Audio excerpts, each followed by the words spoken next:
2, 1, action!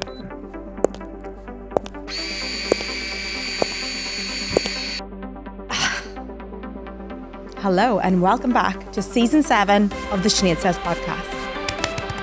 Okay. This is weird because you're usually not here. It's usually just me on my own. Hello and welcome back to the Sinead Says podcast. We are now in season 7. I think we're going to end up hitting our 100th episode in this season, aren't we? Wow. So exciting. We would love someone really exciting to come on. So if you've got any ideas, please shoot us a message. This season, we have some amazing guests. We are very much pre-planned. I reinvented myself this year, and that is the theme of the podcast today. And we are a bit more organized about the podcast. We're sitting in a brand new studio. We're in the Paramount studio, and I'm also sitting in a bright orange sit because we felt like it was on brand and we wanted this orange sit. So we actually did a photo shoot and everything with it. And I thought for the first episode, I had to wear this orange sit. I feel like it's my brand colors. Although I will say that my roommate Sinead was like, where the hell are you going in that bright orange sit? But as soon as I put it on, she was like, it's the moment, it's it.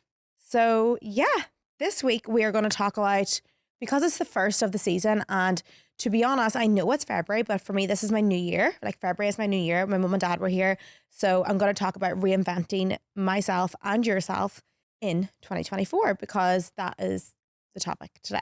So before we get into reinventing ourselves and shifting our identity, I thought we would just do a quick life update. I haven't been on the podcast since before Christmas because mum and dad were here and I really wanted to just relax when they were here. So we're back. What has been happening? Oh my God, I do not even know where to begin with this. So I have a new office. I am rebranding. I have hired more people really. And I'm also taking on a brand new journey with the Brave Way. So we are going to be launching a membership site. Very nervous, and that will probably be out this month as well. Fingers crossed if everything goes well. And that is basically, if you've tried the Brave Way, it is like a 21-day meditation course, like an intro into meditation, and you want more, this is where you're going to go. And it's just going to be a library of meditations. There's going to be webinars. There's going to be loads and loads and loads more things other than meditations as well.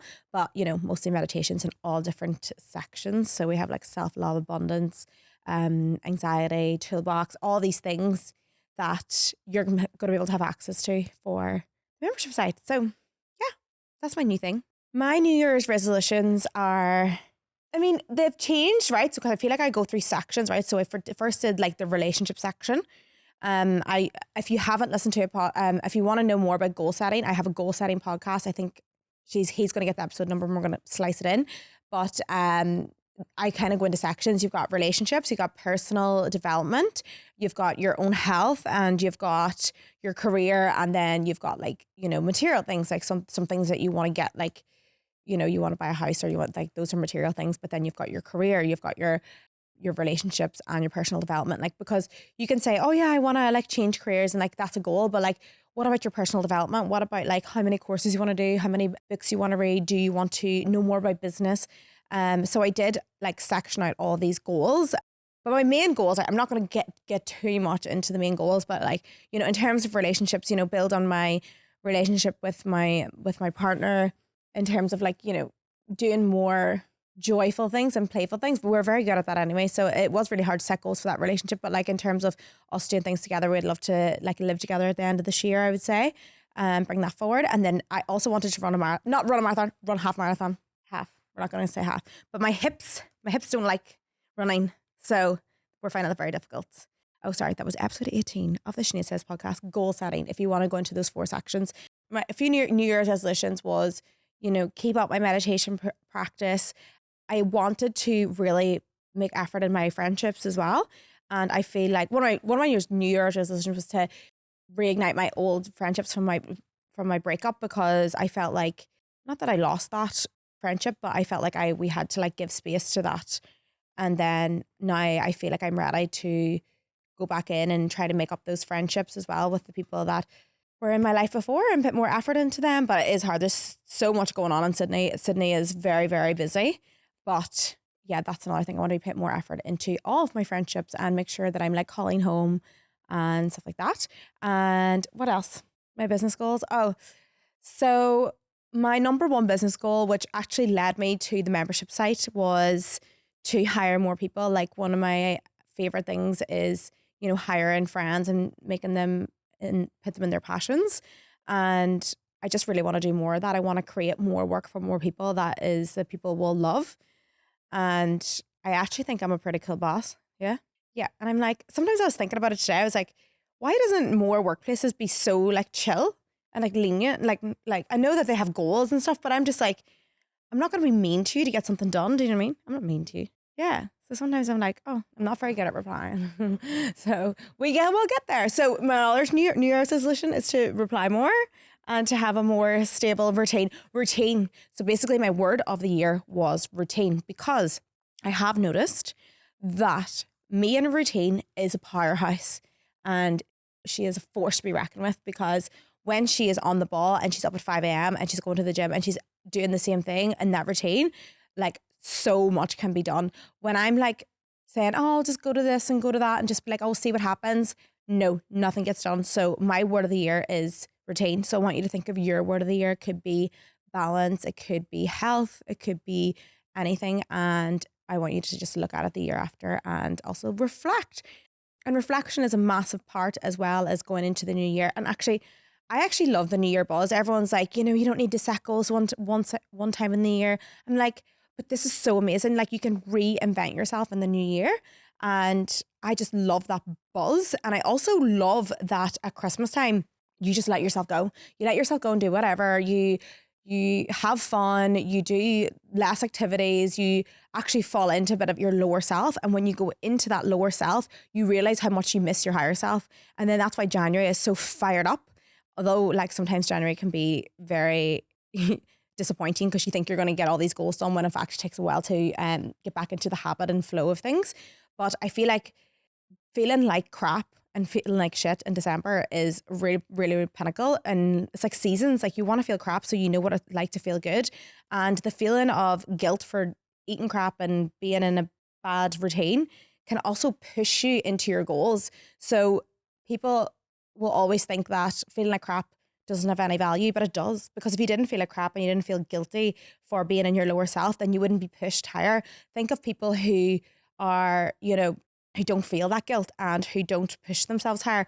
Those people just stay stagnant. Whilst you feeling like crap means that you hold yourself to a higher standard, and then you can reignite and you can bring yourself back up to that standard. But how do you do that and implement it? First of all, you have to implement a good plan, which includes journaling and time slotting and reflection. And that's why get your journal out and start reflecting and pushing yourself into this new reinvention of 2024.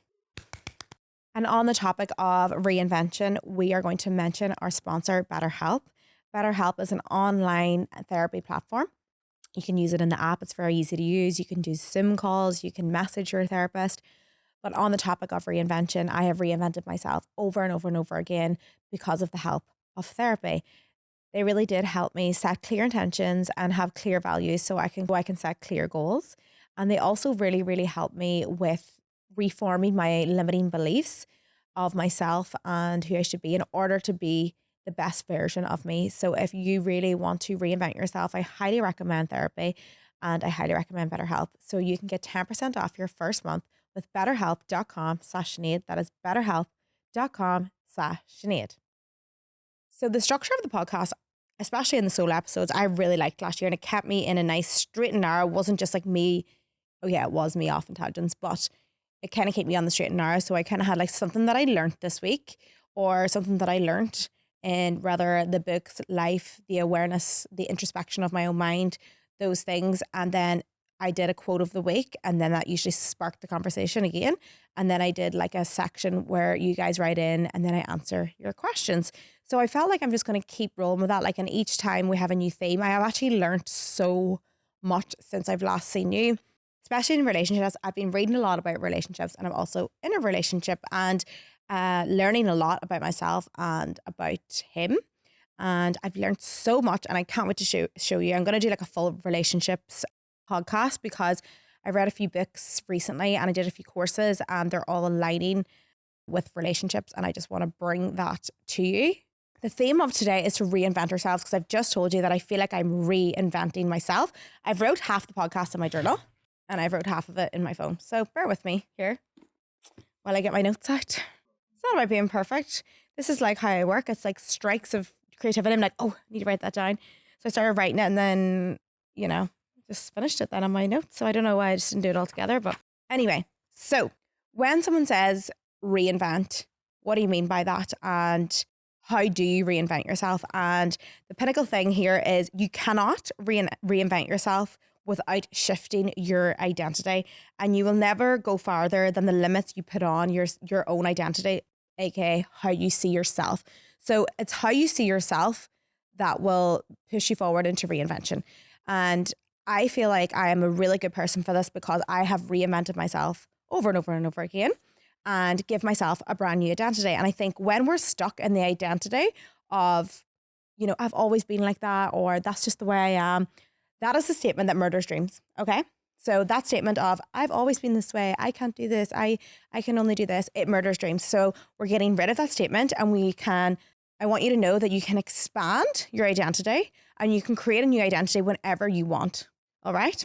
So please remember that one of my favorite quotes is limited goals creates limited lives. So when I think back of my first time of making goals, I remember someone said that to me, limited goals create limited lives. And I was like, let's just go for it. And I want you to go for it. I want you to be like, just shoot for the stars, and also don't be scared of your own goals, of what you truly, truly want. It might take you a while to get there, and you might need to do like little goals at a time, but don't limit yourself. That's the next thing. So the first thing you need to do is understand what you perceive as your identity. And then I want you to know that you can shift that at any point.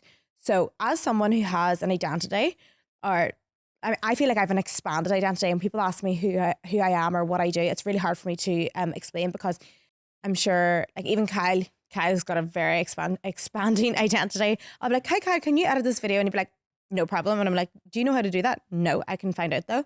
Like he expands his identity every day. Like he started off his business with just helping me, and then he just does absolutely everything. He's a producer.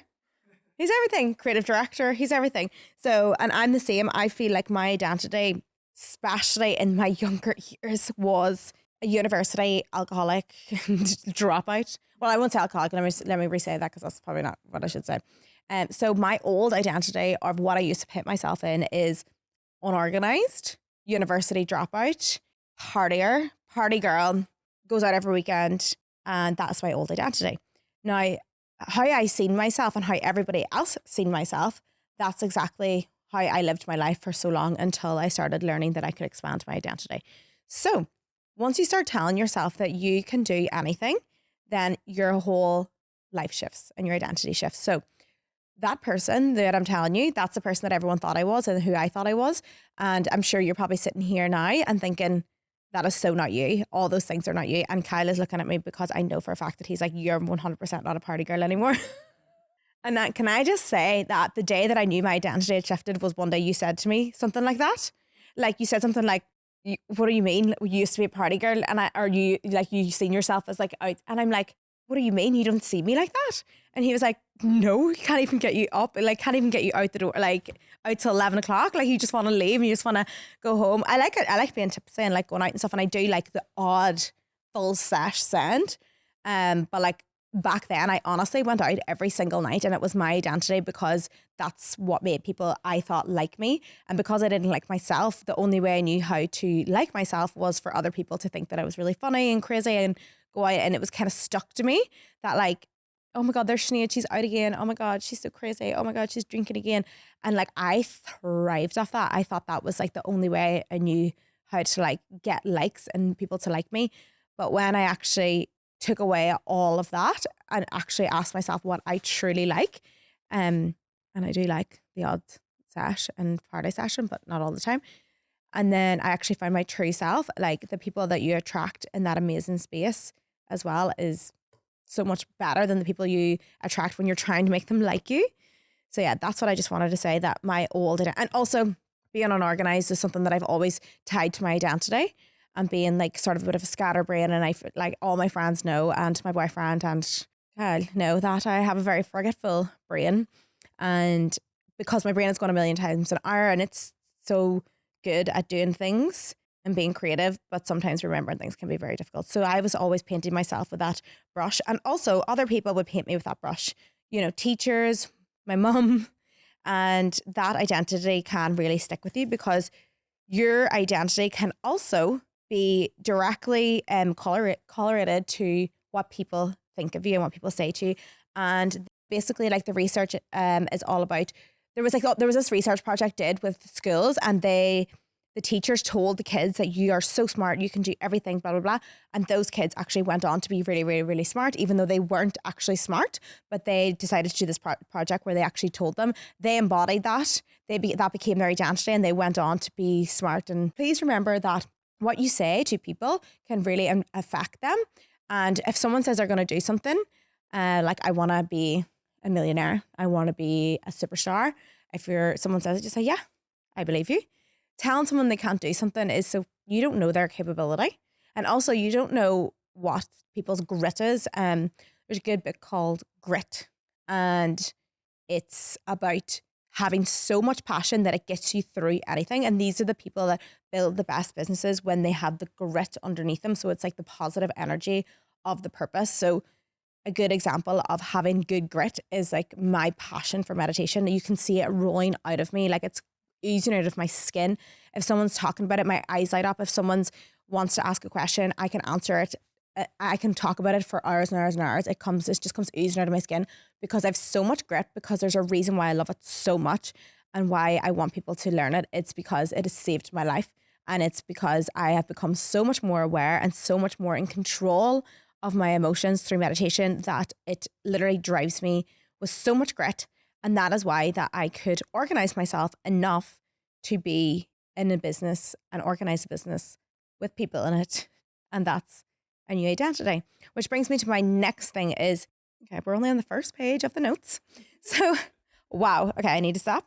Okay, step 1 on how to reinvent yourself, habits, small, tiny habits. So if you want to reinvent yourself, first of all, who do you want to be this year? Do you want to be more healthy? Do you want to be the person that gets up early, goes to the gym, be healthy?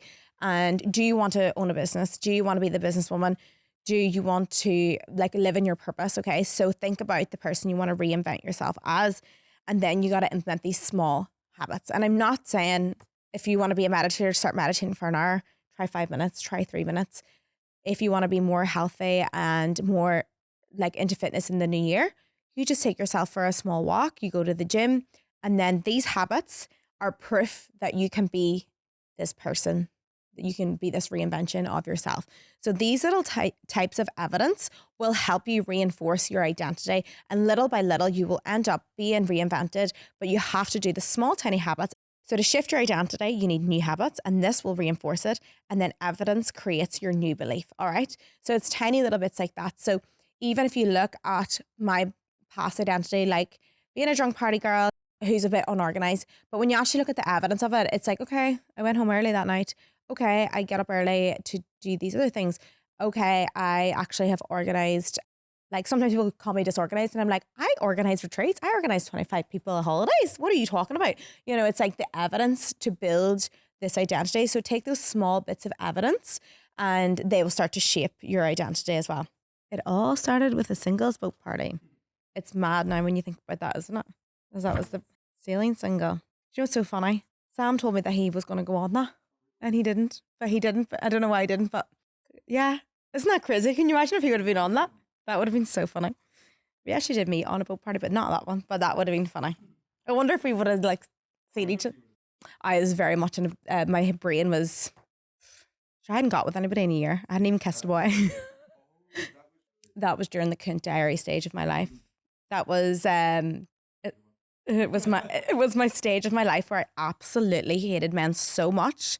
And it was a part where I just defended my heart because I was just like, I don't believe any man, because once you've been cheated on by who you think you're meant to be with, you literally just get so torn that you're like, oh my God, every man is horrible and you don't have any belief in them. So I went through a stage of like the cunt diaries, and that was, I'm sure you can imagine what cunt actually really means, but I just had this belief that men, and that's because I had a belief. But then when I changed the belief, when I met new men, and it's funny because the first man I met after the cunt diaries was Sam. And now we're recycling back. So that is funny. He actually was the first person. I know. Yep. Okay, so then once you do your habits, behavior falls in line with identity as well. So, and then you just match up your behavior. So even if you get in your journal and be like, okay, I want to be a healthy person, what evidence directs me in this line? Because if you sit and say, oh, I'm just lazy, I don't go out, like I book classes, but I don't go. If you constantly have that identity in your head, then that's what's going to follow you, you know? So I want you to think of the evidence of who the person that you are is the evidence of the person you're going to be or you want to be. Anyway, and like I want you to ask yourself, who is this new identity? And I'm doing a new identity at the minute. I'm just like, I want to be more in control of my business. I want to be like a business owner and be just really in charge and have more authority and be able to control situations more. So I'm like in this stage of a reinvention as well, sitting here in my orange suit. No, like, who am I? So I want you to actually write a list of who you want to be, and the reinvention you want to do this year could be you want to start running. Everybody's running. It's a new thing. You are running. I know you came on our date day. Me and Sam's always tried to have like quality time, and we were like, okay, Wednesday morning we're gonna do sunrise. It's gonna be me and you. And Kyle's just like, hi, I'm gonna stop running. I'm gonna hang about with you. And he stayed with us the whole day. I was like, so typical us. But anyway. So, so you write a list of who you want to be, like up early. Do you want to be more business oriented, more organized? Like being more organized is probably my key one. If you're like a really organized person and you're really highly strung, maybe you want to be more calmer. Maybe you want to be more mindful. These things I want you to write down on your list. And please remember, there is no rebirth without death. So we have to say bye-bye to some of the things in life that were holding us back. Maybe toxic people, maybe, you know, even like you think about my party girl era and everyone thought I was so fun and so crazy. Like I had to say bye-bye to everyone thinking I'm fun and thinking I'm taking me more serious. And like without that, I felt like, oh my God. But actually a new rebirth of me was needed, was born. She still comes out though. She's still here. So you do have to let go of your old self. Anything that doesn't align with you, bye-bye. You could probably write a list of the things that don't align with you. Like maybe a friend who just keeps at you to go out all the time when you're like, no, I don't want to drink. You could just tell them, excuse me, that's not me anymore. I am going to be this person. The last step that is my new thing that I've been doing and I have been loving it. I'm finished with my journal. I'm moving on to my phone notes. So the next step to reinventing yourself is embodiment. All right. So this is my new thing.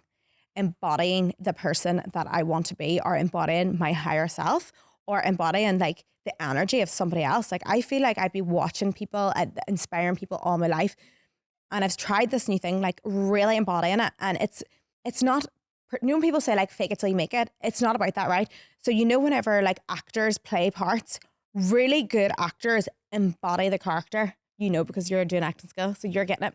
Real good actors embody the character. They literally become it. But actors that aren't so good are just reading lines, all right? So they're pretending, and you can see the difference of embodiment and pretending. So it's like all about embodying that person that you want to be. Like if you look at like Heath Ledger, didn't he go into like hibernation basically? Heath Ledger went into this mode, didn't he, to become the Joker, and he really embodied being the Joker, and he went into like the darkest times. I've heard that he meditated in like a room and embodied the character. Am I right? And that's why when we watch that show, we are literally like, oh my God, he is the Joker, because he embodied that. So when people say, yeah, you can say all the affirmations like, oh, I'm going to be successful, blah, blah, blah, but like actually take on the role of embodying this person. And like, how do we do this? Like, obviously I can't express enough how amazing visualization meditations are for this, or even like just taking on the energy of that person and like literally feeling all the emotions of everything. That is why like I'm probably sitting here in a sit. I used to think, okay, how can I be more successful in my business? How can I bring this forward? Like I would never think about booking my own shoots, booking a studio, booking all these things. Like I've always just done stuff from home and done all these things. But I was like, if I embody a more successful person, then that person would be booking studios, booking photo shoots. They would be, and like, you know, these things cost money as well. Like, and I was worried like, oh, this is going to cost too much money. And I was like, no, I'm going to embody the character of being successful. And that's exactly what I did. And I also feel like I even started like, even when we got the office, I felt like I'm going to dress up. I'm going to put makeup on. I'm going to embody my future self. I'm going to dress as my future self and embody that woman. I'm not going to be slouching around in my gym clothes, although I do slouch around in my gym clothes. But when I come to the office, I do feel like I dress up a little bit.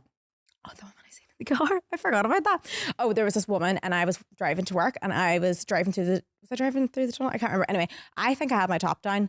I was in my car and she was in a white Porsche and she honestly looked like a boss bitch, a white Porsche. And I was like, oh my God, she looks like such a boss bitch. Anyway, so I seen her and I embodied her energy. I was like, I'm going to take her energy. I'm just going to do it. I'm just going to like embody her boss ass. I don't even know what she does or anything, but she just looks so boss. And I was like, I just looked over it and she actually looked over at me and we were driving to work, both of us. And I was like, I'm going to embody her energy. Anyway, next day I was actually coming to work and I was coming into work about 10:30. So yeah, I embodied her energy. She must have been, anyway, she was definitely going to work at 10:30. I came into work by 10:30 and like yesterday, the day before I went in at 9 or whatever time, I can't remember. And I was driving to work in the exact same place, maybe in a different place in the tunnel. And I just turned around and there she was again. I was like, did I embody her that energy that much that we are now in the same time schedule? Or maybe she took my energy and just why she's late. Who is she? Girl in white Porsche. She works in Paramount. Saltburn. Has anyone seen Saltburn? Because, whoa, that was a roller coaster. But see, when I look back at it, I'm like, what a film in terms of like the picture, the way it was done, the actors. And I actually, do you know, I studied film. That was what I did. I did in university. But the only thing that I would find weird about the character, because my favorite subject in film in university was character analysis, as you can tell, that's what I love to do. So character analysis was my favorite part of university, which was getting the psychology and the blueprint of the character before actually putting them on paper. So what I didn't understand about Saltburn was his parents were normal. That annoyed me because I felt like he needed to have a bad past. You see every character, like you look at Cruella de Vil, what a picture. Cruella de Vil, that character analysis is so good because we've always seen Cruella de Vil as so evil, but when then they did the new picture of Cruella, it was like, okay, there's always this dark past, the same as the Joker. I mean, there better be more to that because I feel like that's what I needed because that's what confused me. The only thing that really confused, well, you know, Saltburn did really confuse me, but, and you know what's so funny? I was so tired and I kept going to sleep and waking up and being like, wow, what is happening? What an amazing actor though. And like, it's crazy. Did you see someone that got the grave scene tattooed on their leg? Swear down.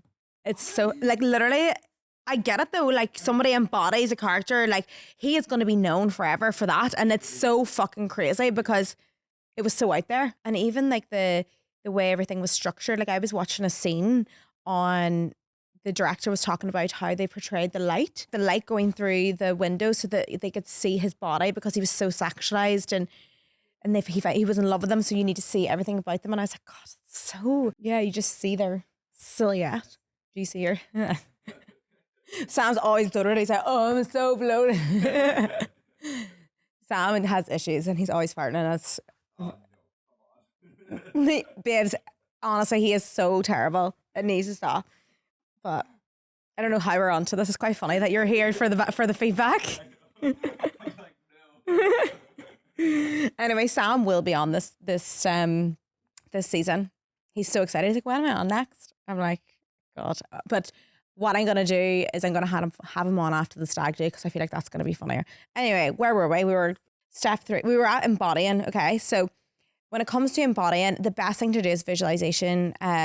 If you're not a meditator, you can literally choose moments in your day to visualize. I used to choose like times on the bus and I used to also choose visualization songs. So one of my favorite visualization songs is Electricity by, what's that song? I don't know, I can't remember, but falling into you, baby. Electricity, that one.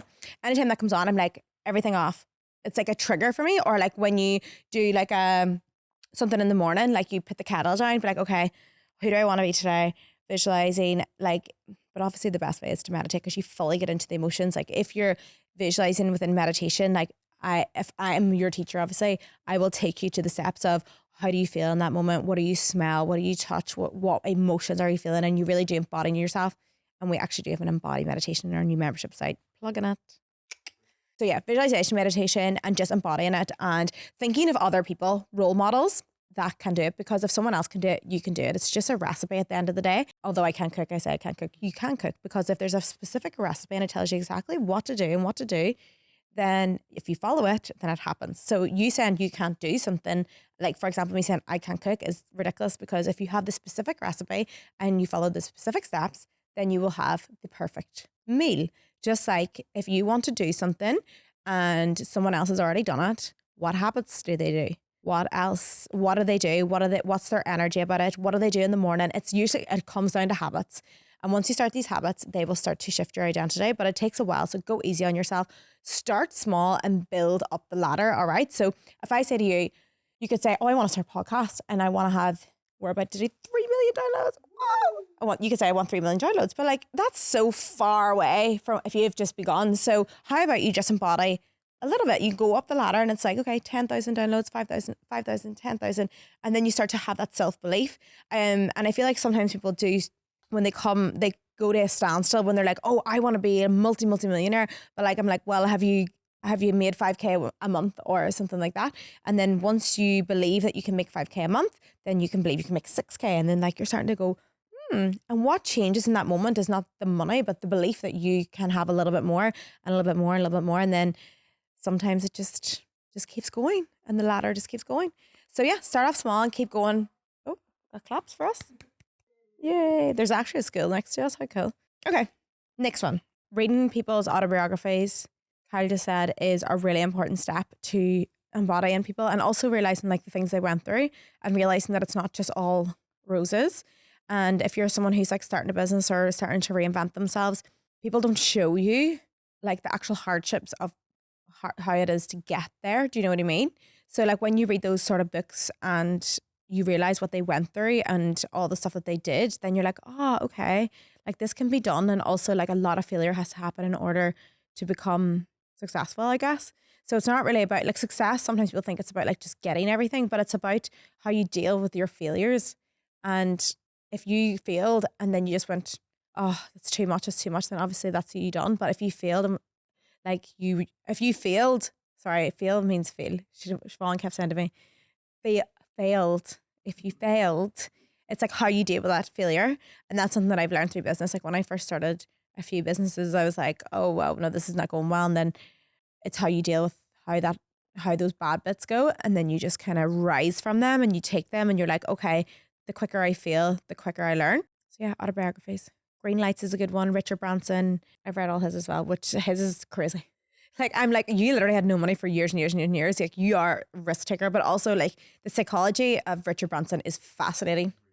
Well, yeah. I mean, the only psychology that I know is the one that I've analyzed through his own documentaries, because everything's crazy, you know? He's a thriller. He likes risk. And it actually makes a lot of sense because his mother was very hard on him. And he actually said a story. I was watching his documentary and his mom, I actually talked about this before, and he was saying his mom, he came back with like this crazy story about the balloon. Remember he did the balloon? And she was like, oh, so what are you going to do next? Nothing was ever good enough. So it's like this praise, which is not what you want to go for either. Like you want to know what you love and everything to be about you. So, but also the psychology of human beings is fascinating. So I feel like that is some tips to get you to reinvent yourself, knowing that you can reinvent yourself at any time and your identity is expansive and you can do anything you want at any time. So I want you to know that. And I also want to finish up with reinventing is all about how you see yourself. So you need to look at yourself first and how you see yourself. You need to look at your belief systems on what you believe about yourself. If you believe that you can only go as far as what you believe you're capable of, so work on what you believe you're capable of. And that means you have to look at your belief system. So if you look at all the things you believe in your life, like you could be the person you could be like, I have this one guy that I was chatting to in Thailand and we were at the fitness camp and I remember him saying about, I'm always going to be the fat guy at camp. And I was like, if you keep telling yourself that, I like got really angry at him. I was like, no, you get up every single day. You are showing habits of a healthy person. And if you keep thinking this identity, you're always going to be that person. Like I see you getting up here every day, working out and eating healthy and doing all this for yourself. So look at what you think about yourself, look at your belief systems, look at the environment around you, and then search for outside evidence that other things can happen. And that's when you start to shift your identity, which will help you reinvent yourself, which will then expand everything in your life. And yeah, you just have to believe everything. And my dad will tell you that, because I used to tell my dad things. Mum and dad, they used to tell me to go back to university at times. And I used to be like, no, I have a vision. I have a vision of what I want. And they would be like, calm yourself on now, get back to the reality, blah, blah, blah. But I think when you believe something, it always happens. And you will notice that through the people that are probably inspiring to you, that they probably just believe that they could do it. And that is the difference in everything. You believe it and you think you deserve it and you think you're worthy, and the universe gives. So that is the topic of the week. And before we go on to the next two sections, which is quote of the week and listener messages, I would like to ask you, if you had any value from my podcast ever in any of the episodes, could you please review it? It really helps us grow. And also please subscribe, especially because we're a seasonal podcast and we want you to know that when we're off breaks that we're back. So please make sure you subscribe and follow the show. It really does help me grow. So thank you. So the quote of the week is actually from a lovely poetry book that Kyle bought me. Thank you. And the quote is, "It's not until you stop trying to be like everyone else that you realize who you truly are." And why I love this quote and a little discussion on it is, when you start meditating, self-developing, introspecting your own thoughts, you start to remove other people's thoughts and conditioned patterns, who you should be, what you should be like, what you should wear, where you should be in life. And you start to remove them and start to have a little bit more space for yourself. And in those moments of space, it's not about sitting there and just trying to find out your own self. It's actually about removing what everyone else wants and the conditioned patterns of everyone else. And then you're all the noise goes away. And that's when you truly find yourself. So that's just a little tip. And if you also want to find yourself, we have a meditation course, Finding Yourself, 21 days. You can use Sinead Says 10 for 10% off in the show notes. Great.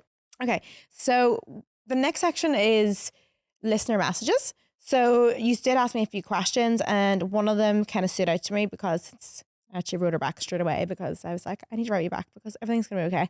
Anyway, hey Sinead, random, but any advice? My boyfriend is wanting to go to Amsterdam for a weekend with his friends and some lads I don't know. I've told him before I don't feel comfortable, and I do feel bad because we're together 5 years and he really wants to go. And I'm not going to stop him, but I feel sick at the thought of it. I do trust him for the most part, but two of his good friends always send him pics of girls, and 1 year ago told him to cheat on me in a joking way and has zero respect for our relationship. Let's unpack that. There's a lot in that. And the first thing being is that you have to let your partner do what they feel they need to do, go traveling. And to be honest, sometimes it makes things stronger when you go apart and you realize that you miss them so much, and you can also work together to do those things and be your own person. The second part of that is, no matter what, you can't stop someone doing anything. If they're gonna do it, they're gonna do it. So sitting in the thought and treating them with suspicion at all times is really damaging to you and the relationship. So always have that theory of, Mel Robbins says, the let them theory. Let everyone do what they need to do. You can't stop them, and even acting as if it's going to happen can be really annoying for the person. It can be really damaging for them to be like, what do you mean? I haven't done anything to make you not trust me and you don't trust me. It's sometimes you need to actually look at yourself. Where do those conditioned patterns come from? Why do you think that person would cheat on you? Does it come from his behavior? Does it come from past experiences? Does it come from the people around you and what they've experienced? Then you need to unpack that and realize that it's a trigger, and you can self-regulate by recognizing it's a trigger and realizing that you can't control things that haven't even happened yet. So you have to just let it run its course. If someone's going to do that, they are going to do that anyway. So you need to just relax and let them be who they want to be. Because imagine being in a relationship and someone's telling you what to do, not to do something that you really want to do. You have to let these things happen. And then if they do something, then they don't deserve you anyway. So, and also as for friends, whatever, boys, talking to boys, sending photos and stuff like that, you need to be you need to respect my relationship, and you need to put down some boundaries there as well. But I think you need to let him go and let him prove to you that he obviously does love you and you trust him, and you've been together for 5 years for a reason. And I want you to write a list of all the things that he does for you and all the things you're grateful for, because you're kind of in your own head a little bit of what could possibly happen. And I've let those things happen to me in the past, being triggered like when you get into a new relationship after being cheated on, this is years ago. Are you ever fully healed? But like I'm mostly healed for the most part. But when you get into a relationship after like somebody betraying your trust before, you kind of have this like feeling that they're going to do it again. And the only thing you need to realize is that you have a fear of, being abandoned and being left alone. And it's not about them doing it. It's about you're afraid. So you have to like come at them, and you just need to let them know how you're feeling. And usually they can reassure you and know that, especially because this person hasn't done anything. They haven't done anything. So we can't treat them like that. We can't do anything unless there's evidence. So you have to just let it pass you by, understand where your trigger come from, speak to them about how you're feeling. Hopefully they will reassure you and then make you feel more secure. And also when you're feeling triggered, like something's going to happen and you don't have control, like breathe into the space and notice its triggers and attachment cues is like when you're like really, you're in a trigger basically, and you'll notice that your heart's beating, your palms are sweaty, your mind's racing, and you can get through those moments with self-regulation, like breathing, and journaling is very, very important. So sorry, it's a long-winded answer, but that's my answer. And also, because it's the first week of the podcast, we would really like to send your dilemmas. So send your dilemmas to our Instagram page, the Sinead Says Podcast Instagram page. That would be really, really helpful. If you want any of your dilemmas answered, please put them in there and we will get to them. And thank you so much for listening. If you liked it, don't forget to give us a little review. And hopefully we will be here for the next 14 weeks. 14 weeks. And we have so many amazing guests on. We have sex educators on. We have spirituality people on. We have fat loss coaches. We have everything coming up this season. So please don't miss out by hitting the subscribe button. And thank you very much and have a great day.